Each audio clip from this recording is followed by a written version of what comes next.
Ya, Assalamualaikum warahmatullahi wabarakatuh. Perkenalkan, nama saya Reza Anjariansyah, mahasiswa dari Fakultas Teknologi Komunikasi dan Informatika, Program Studi Sistem Informasi Universitas Nasional. Pada kesempatan kali ini saya akan menjawab soal ujian akhir semester saya dengan mata kuliah pengembangan sistem informasi. Nah, lanjut saja untuk soalnya. Jadi yang di sini disebut nomor satu, sebutkan software yang di sekitar kalian dan jelaskan proses pembuatannya. Jadi software yang akan saya jelaskan yaitu mobile apps ya, suatu software mobile apps ya. Yang pertama ini ada 5 proses.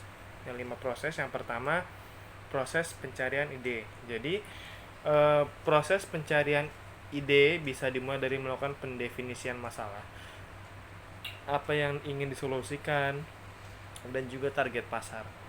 Ya, nah terus dilibatkan pihak-pihak yang bersangkutan juga, baik teknik maupun teknikal, untuk mendefinisikan kebutuhannya.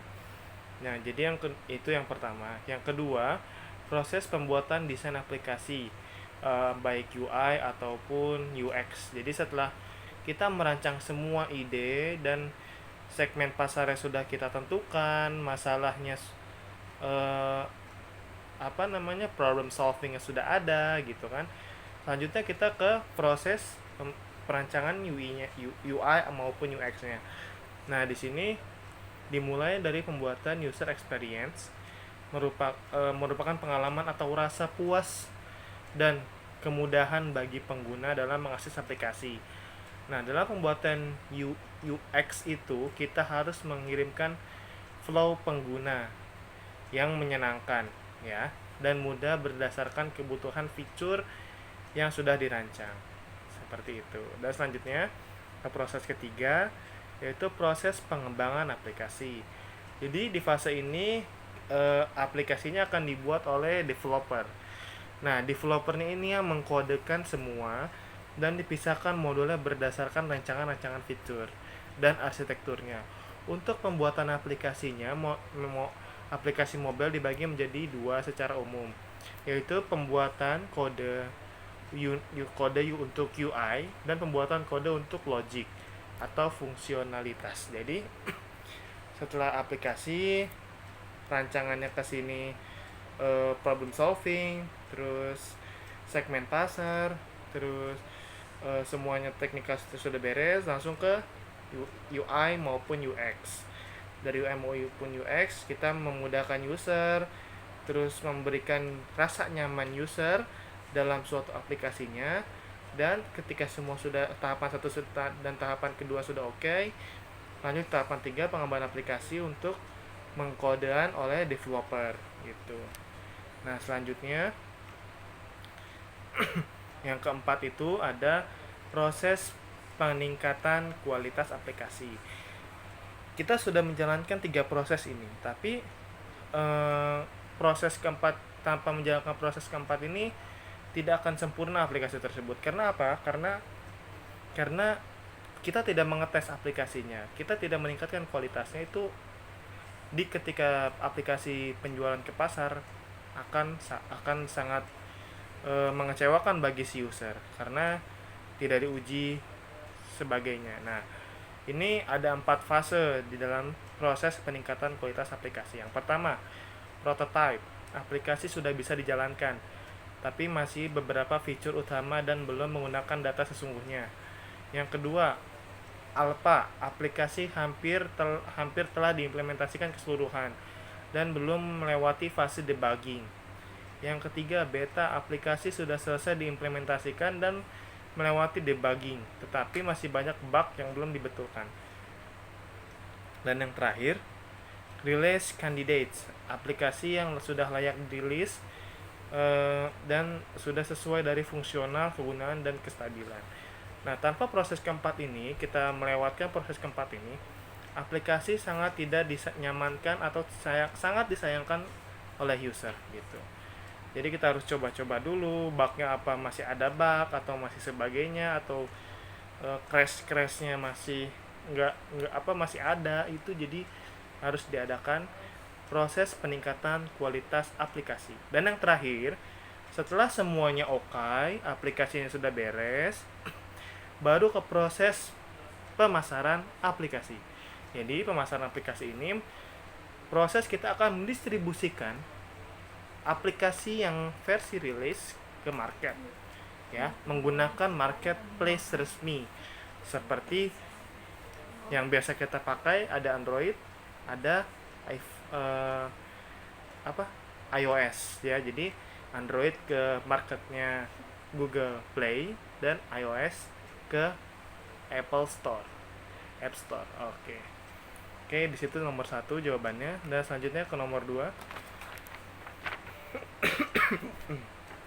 Berikan contoh real rencana implementasi sistem. Jadi saya akan memberikan satu contoh kasus tentang rencana implementasi sistem. Jadi saya akan membuat rencana implementasi sistem penjualan alat tulis kantor terkomputerisasi. Rancangannya, yang pertama saya harus menyiapkan tempat secara fisik dan fasilitas. Apa itu perencanaan fisik? Fisik merealisasikan sistem informasi yang dibutuhkan beberapa komputer yang akan digunakan sebagai sistem server dan klien, dan serta alat output dari sistem tersebut seperti printer atau yang lainnya. Nah, setelah semua sudah, perangkat dirangkai menjadi sebuah jaringan local area network atau LAN. Nah, di situ akan dapat saling berkomunikasi antar komputer dan klien, dan diletakkan di sebuah ruangan. Khususnya akan diletakkan di ruangan Departemen Informasi atau Informatika di situ. Dan yang kedua, fasilitas. Perencanaan fisik sudah, perencanaan fasilitas pun saya harus perhatikan. Karena apa? Perencanaan fasilitas itu meliputi apa? Listrik, telepon, internet, ventilasi, AC, karpet, meja, rak untuk menyimpan file, dan sebagainya. Itu perencanaan tempat. Dan selanjutnya ada perencanaan personil. Jadi perencanaan personil ini saya akan melakukan pelatihan. Pelatihan itu ada tiga yang harus saya latih. Tiga contoh atau tiga yang sangat penting sekali yang harus dilatih. Yang pertama, personil teknis. Yang kedua, si pekerjanya atau supervisornya. Yang ketiga, general manajernya atau manajer umumnya. Nah, dari sini semuanya saya harus latih terkait sistem baru yang akan saya gunakan. Dan selanjutnya juga program pelatihan tersebut dibagi menjadi 2 klasifikasi lagi. Ada program pelatihan dan teknik dan alat bantu pelatihan. Ya, mungkin kalau misalnya program pelatihan kita bisa in-house, bisa disediakan vendor atau jasa dari luar. Kalau misalnya alat bantunya ya kayak seperti teleconference gitu, pelatihan magang, buku prosedur, buku teks gitu. Nah, dari teknik yang dipilih untuk membangun sistem informasi penjualan alat tulis kantor, pelatihan dengan instruktur yang digabung dengan tutorial satu-satu, penggunaan teknik ini yang teknik di atas ini akan dianggap sangat efektif. Instruktur monitor kemajuan pemakaian dan menyesuaikan materi untuk kebutuhan tertentu si pemakai. Baik, itu jawaban untuk nomor 2. Dan kita lanjut ke soal nomor 3. Jelaskan prosedur untuk peningkatan manageability.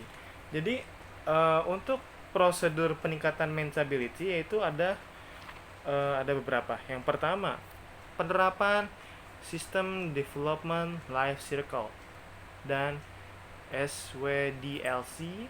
Yang kedua, penspesifikasian definisi data standar. Yang ketiga, menggunakan bahasa pemrograman standar. Yang keempat, merancang modul-modul yang terstruktur dengan baik. Yang kelima, memperkerjakan modul yang dapat digunakan kembali. Yang keenam, mempersiapkan dokumentasi yang jelas. Yang ketujuh, menginstal perangkat lunak, dokumentasi, dan soal-soal tes di dalam Central Report System atau System Case atau CMS atau Case Management System. Oke, itu jawaban nomor 3. Kita lanjut jawaban nomor 4. Jelaskan perbedaan antara real time processing and online processing. Jadi untuk perbedaannya, real time online processing dan online process, real time processing dan online processing. Jadi perbedaan dengan sistem online adalah satuan waktu yang digunakan real time, biasanya 1/100 atau 1/1000 detik, sedangkan online masih dalam skala detik atau bahkan kadang beberapa menit. Nah, jadi perbedaan lainnya, online biasanya hanya berinteraksi dengan pemakai, sedangkan real time berinteraksi langsung dengan pemakai dan lingkungan yang dipetakan. Baik, itu jawaban nomor 4, dan ke jawaban terakhir, ke soal nomor terakhir, nomor 5. Jelaskan penggunaan software capability maturity method. Jadi, software capability maturity model atau CMM merupakan mekanisme kualifikasi sebuah software development house yang dapat memberikan gambaran tentang kemampuan perusahaan tersebut dalam melakukan development software. Oke. Baik, itu jawaban saya terakhir nomor 5. Sudah semua saya jawab dari soal nomor 1 sampai dengan nomor 5. Cukup sekian jawaban untuk ujian akhir semester saya, mata kuliah pengembangan sistem informasi. Mohon maaf apabila ada kurang katanya. Wabillahi taufiq wal hidayah. Wassalamualaikum warahmatullahi wabarakatuh.